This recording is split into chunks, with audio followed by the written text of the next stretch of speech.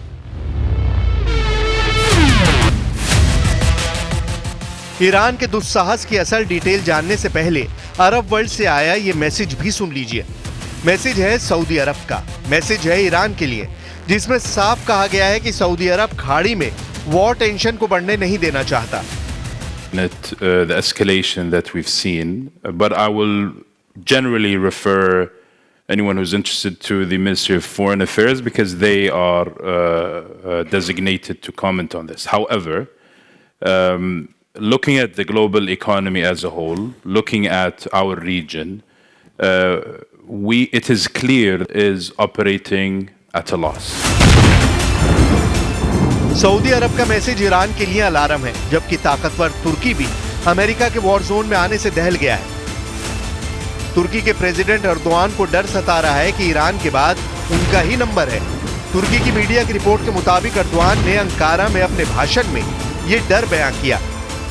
Erdogan ने Netanyahu को direct धमकी देकर तुर्की को टारगेट बनाने से पहले 100 बार सोचने के लिए कहा है। İsrail'i durdurmalıdır. İslam dünyası aynı şekilde vatan savunmasında mutlaka Lübnan halkı ve hükümetinin yanında olmalıdır. Biz Türkiye ve Türk milleti olarak bu zor günlerinde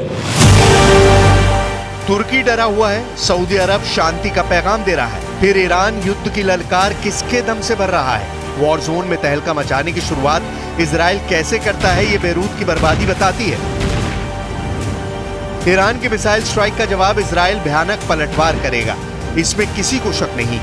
तो क्या ईरान रूस और चीन के बैकअप से अमेरिका से भिड़ने जा रहा है? ईरान ने ऑपरेशन ट्रू प्रॉमिस 2 का जोखिम किसके कहने पर मोल लिया है? पश्चिमी मीडिया रिपोर्ट्स में इसको लेकर जो दावा किया जा रहा है वो बेहद डरावना है। रूस ने पश्चिम एशिया के युद्ध संकट का ठीकरा अमेरिका पर फोड़ दिया है। प्रेसिडेंट पुतिन ने बाइडेन को जमकर कोसा है। रूस के विदेश मंत्रालय की प्रवक्ता मारिया ज़खारोवा ने टेलीग्राम पोस्ट में दावा किया, पश्चिम एशिया में बाइडेन पूरी तरह विफल रहे हैं, खूनी संघर्ष बढ़ता जा रहा है। ये व्हाइट हाउस की समझ से बाहर है। अमेरिका सिर्फ बयान से संकटों को हल करने में लगा है, जो उसके बस का नहीं।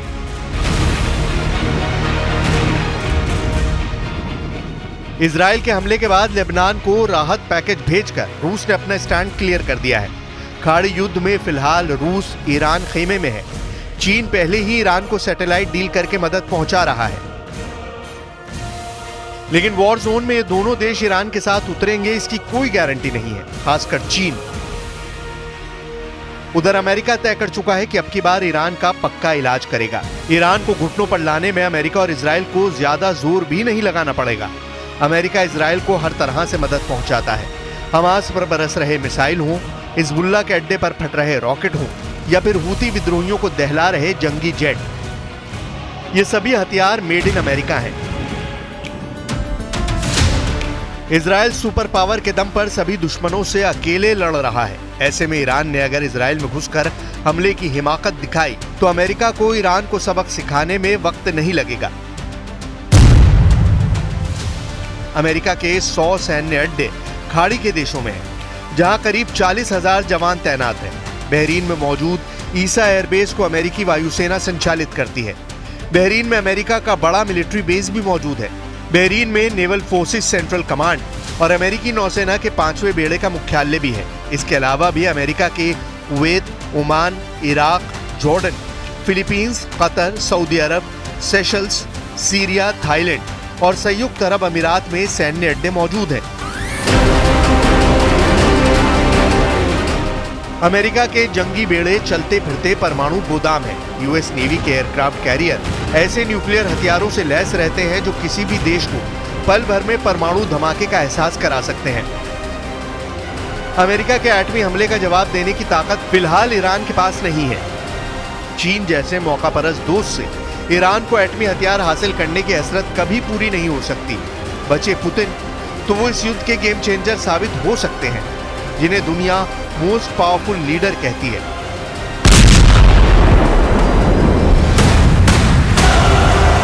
यूक्रेन की तबाही पुतिन के प्रचंड क्रोध का जिंदा सबूत है। पुतिन का ईरान के साथ युद्ध में आने से एटमी पावर का भी पलड़ा ईरान के हक में चला जाएगा, लेकिन ये युद्ध तब पूरी दुनिया पर भारी पड़ेगा। वजह है एटमी धमाके। अमेरिका के एटम बम का धमाका इस धरती ने एक बार झेला है। परमाणु त्रासदी से बचने का कोई भी रास्ता इंसानों के पास फिलहाल तो नहीं है।